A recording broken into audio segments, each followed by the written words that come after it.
Wheels spinning, and we are live here on Twitter, Facebook, YouTube. Whole nine. We'll get into the show here in a minute after I do my retweeting shit. Yeah, see, I'm going to have to... You still using your phone? Yeah, man. I mean, now the computer fan's going to be going. I got to turn this sucker off.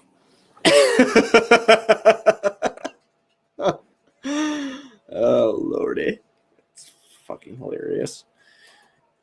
It was cool because like when I edited the other day, it wasn't that bad. I found it right away and it was cool. Worked out. No, yeah, between the mic issues we were having, my sometimes internet issues, and the extremely excessive loud quadruple fans on that On your PC? On my PC, yeah. It's cell phone works better. Yeah, I don't blame you for using it. Got that 5G. That 5G. See, I'm still on 4G. I have not upgraded to the 5G yet. See, my mom still had like a fucking iPhone 6, so they've really wanted her to upgrade, so they gave me a good upgrade too. Oh, right on. Okay. Good shit. Some good shit. That is good. It's good. That is good shit. And now I can talk for my watch.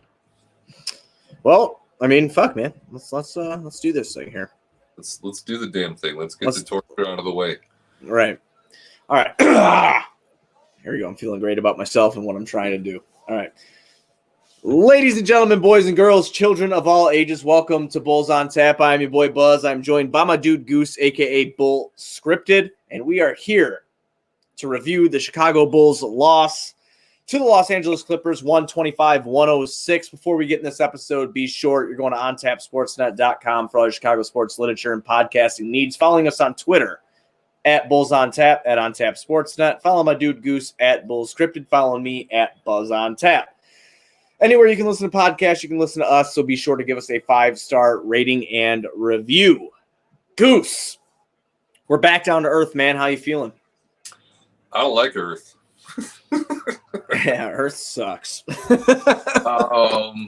Yeah, Earth and reality, they can be a real bummer sometimes. And I guess it's not as painful when you expect it, but at the same time, would have liked to see a little more fight in the second half. Yeah, I would have liked to see more fight in the whole game. And what I mean by that is every time we got into striking, like within striking distance, we turned the damn ball over. And it was just or we take a stupid shot, and Zach is guilty of that tonight too. I mean, quite a few stupid shots, not just from him, but Kobe White had a couple. Sato, when we were right there ready to take the lead, he pulls up from right behind the free throw line and takes a midi that he's short on, and a lot of mental errors tonight. Bulls turned the ball over 13 times, which doesn't sound like a lot compared to what they have done recently, but it is because it leads to 24 points for the Clippers. And we lost by what? We lost by 21 or 19. I'm sorry. We lost by 19. So I feel like Gafford had 4 of those turnovers in the first 2 minutes of the game too. So well, he absolutely did, and that's something we should touch on. Right off the bat here is Daniel Gafford had a good game against New Orleans. The hype is real. You're making some shit happen. You're looking good, and he comes out tonight and just completely takes himself out of the game immediately. Thad was standing up immediately. Oh, I was calling for Felicio. I had somebody go, "What do you mean, Felicio?" I'm like, "Well, that's the joke, man. Like, if you're that bad that I'm asking for Felicio, there's a problem here." And yikes, we haven't even seen Felicio the last 2 games. It's been Cornette, and he hit his first 3, and then after that, he did absolutely nothing positive. But Gafford giving himself the quick hook with those butterfingers and those lazy ass passes, and I don't even know, like, was he hungover? It was horrible. There's no way to really describe what you saw out of Gafford other than uncoordinated big man, which is not what I'm used to seeing from him. So 4 turnovers, Goose. 4 turnovers in 8 minutes. Holy shit. And they all came in within a 2-minute stretch. No, yeah, like the opening of the game, we started 6-0. Kobe hit 2 threes to start the game, and then Gafford just started fumbling the ball everywhere, and I the fuck is going on? You look up, we're down 15-6, and then we're playing from behind against a championship contender team, and you can't do that against a team like that. Kawhi Leonard, I don't think he missed from mid-range tonight. He was really good. No, I mean, it was like just watching shoot around. It was like he had the assistant coach on him with just a hand or one of those fucking foam things in his face, and he was just cash money. It didn't matter if it was P. Will, if you had P. Will in his face, Zach or Colby trying to sneak around. It was rather pointless. And then we got the Lou Williams of old in the fourth quarter to just burn our ass to make it even worse. So he had like 11 fucking points out of the 13 for he was just absolutely amazing in the fourth. Like, that's what happens when you get a professional scorer, as Stacey says, like Lou Williams, man. That's what happens. I don't know. So the start of this game was shit. Dug a hole that we couldn't get out of, and to your point, we almost dug out of it so many times that it was like, all right, we got a chance here, and then we miss an easy shot. It is kind of hard to watch at times when I love Thad, and he's been great this year, but when Thad is your second scoring option, when it's like, here's that, go get us a bucket in the post, that's kind of a shitty spot to be in. And when it works, which is more often than it doesn't, great. But nights like tonight, I feel like there was a lot of points or at least possessions where we could have got something better than a Thad post-up. So, and that's like you comment on it. We had Kobe and Zach both off the floor at the same time. That can't happen. If you're trying to play competitive basketball, that can't happen. It can't.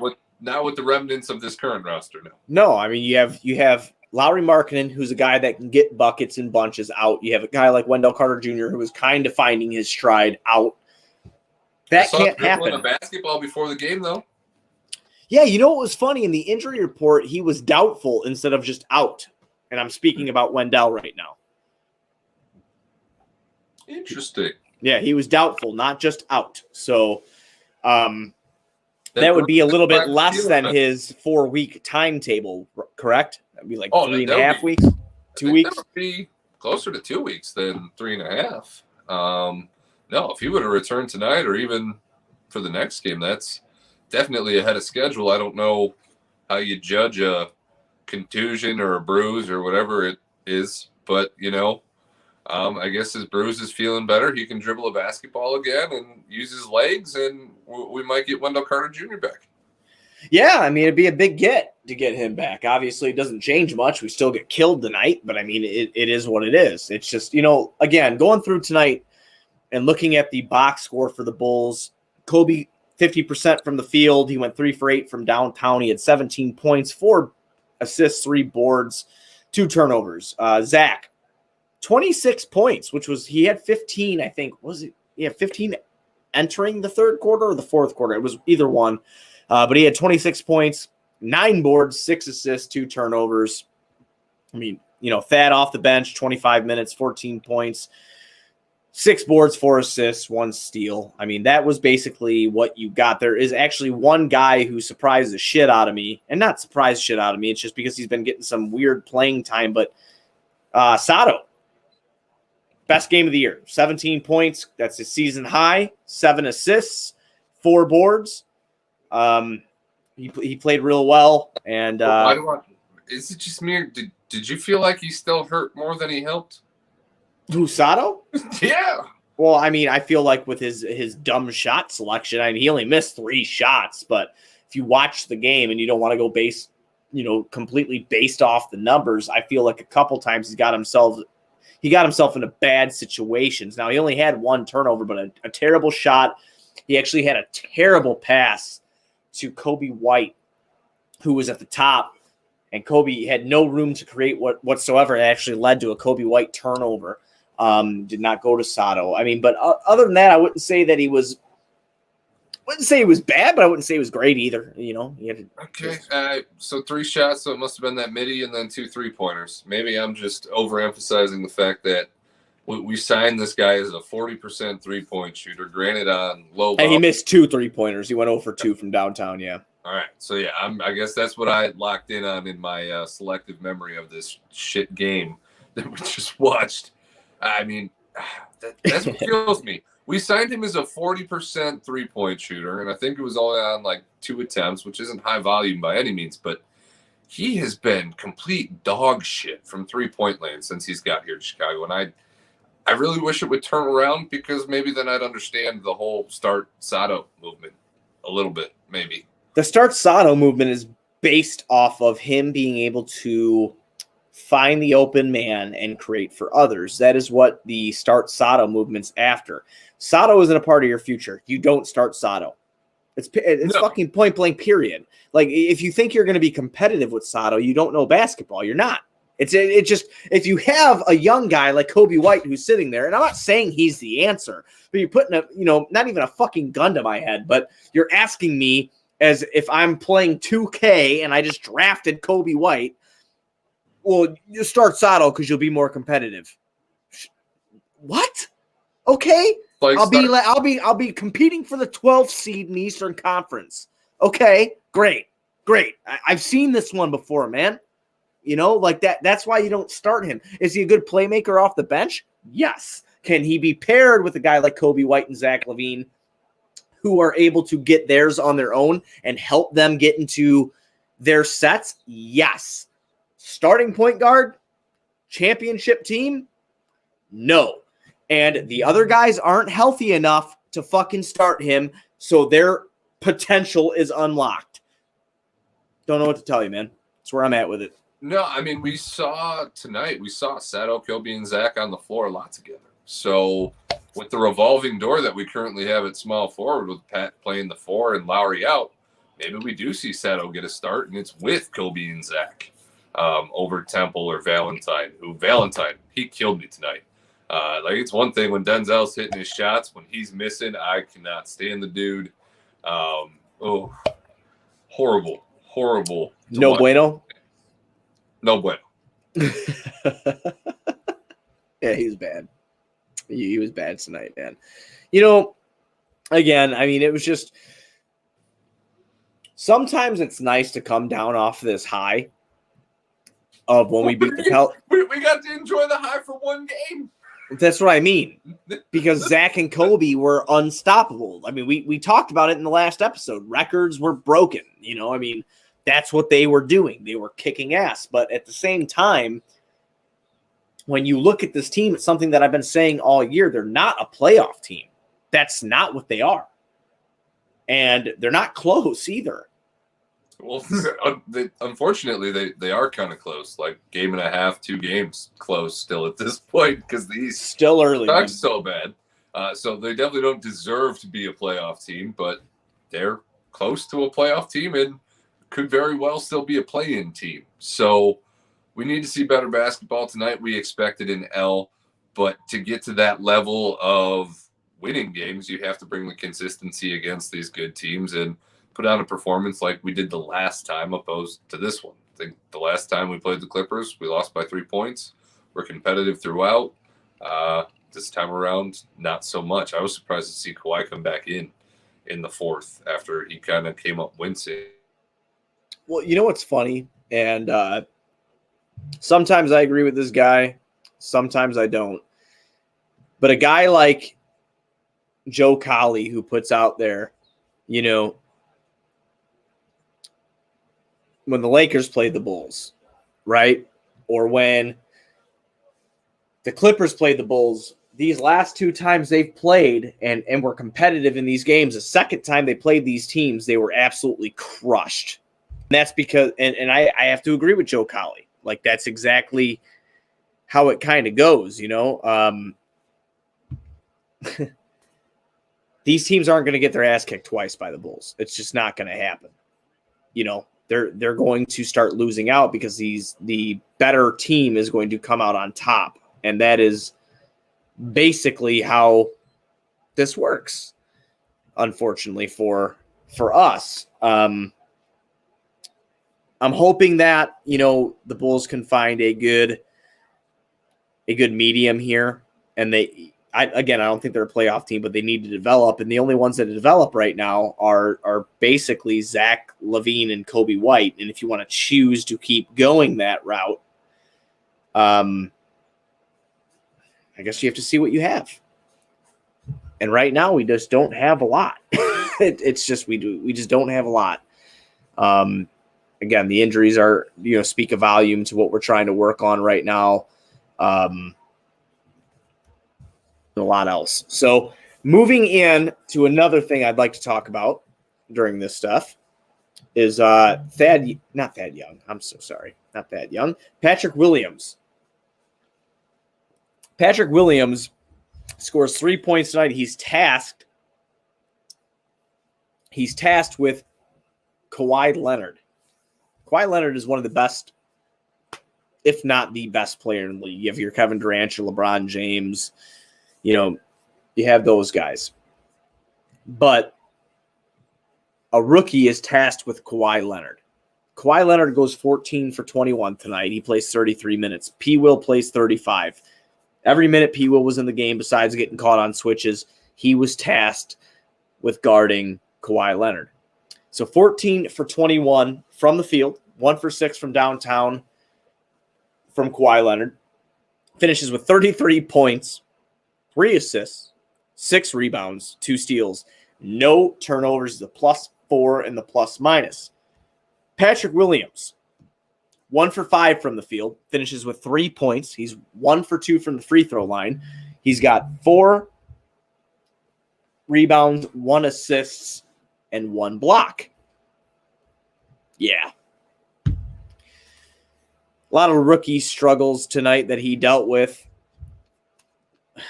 Was not exactly what we wanted to see, but it's what happened. You're going to have your growing pains here. Not going to overreact to Pat Williams getting killed by Kawhi Leonard. I mean, he's a great player. It's just what it is. When you go up against these type of guys, superstar guys, that's what you have to deal with. Another thing, talking about this game. Garrett Temple gets to start today over Denzel Valentine. Yeah. Garrett Temple, 30 minutes, 4 for 8 from the field, 2 for 3, 10 points, 5 boards, 1 assist, 1 steal, no turnovers, only had 1 foul. I mean, it was just basically, in a nutshell, at the end of the day, they just didn't play good enough. And that's all it comes down to for the Bulls. They just didn't play good enough. They're playing an elite team, and it shows you where they're at, I guess. And it's hard to be mad about it. I mean, how do you be mad about it, This team's in an evaluation period with Arturas Karnisovas and Mark Eversley at the helm. They don't have a for sure star player. They have an all-star in Zach LaVine, and I'm not saying that he's not an all-star by any means, period. But he's not the guy. And, until they find that guy to pair with him, I really don't know what else to say. They're going to continue dealing with these issues. They only have 2 players on their team that can create their own shot consistently, like one consistently, because Kobe White has been struggling all year. Yeah, it's hard to say. You go through these games, man, and you just have a rough time, and it's hard to determine whether or not, that they can actually be competitive. And if they can't be competitive, do you move on?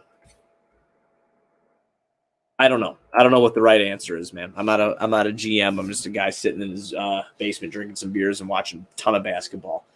That's all I am. But again, I would say good effort, but it really wasn't. Serge Ibaka kicked our ass. Wow, man. Damn, did he really kick our ass? I didn't really realize it. I mean, he doesn't have a lot of – he only had 9 points, but he hit some big shots when I realized it. Marcus Morris, 20 points, 6 for 10 from the field. I mean, it's just crazy. It's absolutely crazy. Bulls got to get better. Defense is a huge issue with them. They're damn near last in the league, and that's why a lot of people have the arguments that they don't want to pay Zach LaVine. And that's because he doesn't do it all around. Zach LaVine is more of an offensive type of guy. And with that being said, you're stuck in basketball hell. And that's where the Bulls have been since Derrick Rose got hurt originally, and that was in 2011. But again, that's all I got right now. We'll move on to the next game here. The Bulls will be playing the 500 Indiana Pacers. Pacers right now tonight sit at 13-13. They're a decent team, man. They're a decent team. They traded away Victor Oladipo, which I was kind of surprised to see that. He was a college kid that went to Indiana. He had some success there. Battled some injuries and whatnot, but still a very good player. They traded him for Karis LeVert. Ends up saving Karis LeVert's life, which is awesome. If you have not seen that, check that out. He actually had, I think it was on his liver. I can't remember for sure. I would have to Google it, but they found cancer on him during his team physical, and instead of Indiana terminating the trade, they actually helped him get through it. He won't play the rest of the year after his surgery, but he should be ready to go next year. But on Indiana, you have a ton of players that are absolutely fantastic and on all-star level. You have a guy like Miles Turner, Sabonis, who's very good. Former Bull, Doug McDermott. Former Bull, Justin Holiday. They've been playing pretty well this year, and they're not going to be an easy task for the Bulls. Their bigs are dangerous. Their bigs can both shoot. So it's a problem, and hopefully the Bulls can actually try to get through it and figure it out, So Pacers, that'll be on Monday night, just so everybody knows. Pacers play the Bulls Monday night. Comcast Sportsnet, or not Comcast Sportsnet, NBC Sportsnet. I'm old. That's why I say Comcast Sportsnet. But they play them, and I believe the Bulls they are at Indianapolis. So that'll be a 6 p.m. start because that's Eastern time zone. So it'll be a 6 p.m. start. Bulls play Indiana on Monday. Hopefully they can get back into the win column. It really does not get any easier from here. After they play the Pacers, it just gets harder. They go up against Charlotte again, who's absolutely been balling. Then they go up against Philadelphia. The next 3 games are tough. Fun news about them, they all start at 6. Except the Philadelphia game starts at 6:30, and that'll be on primetime basketball on ESPN too. It'll be primetime. Everybody, be sure you're going to ontapsportsnet.com for all your Chicago sports literature and podcasting needs. Following us on Twitter at OnTapSportsNet. At BullsOnTap. Follow my dude Goose, whose phone died and dropped out of this goddamn podcast. Make sure you follow him at BullScripted. Follow me at BuzzOnTap. Fun fact, we will be going live with Sox on Tap tomorrow. So if you're a White Sox fan watching this, be sure you check us out. We'll be live at 4 p.m. It'll be me at NWI Steve and Tony on Tap talking some White Sox baseball. So be sure to check that out tomorrow at 4 p.m. And we'll be live on YouTube, Twitter, and Facebook again. So yeah, OnTapSportsNet.com. Follow us on Twitter. Anywhere you can listen to podcasts, you can listen to us. So give us a 5-star rating and review. We'll be back Monday. Bulls on Tap will be back Monday night after the Bulls play the Indiana Pacers. Let's go, Bulls.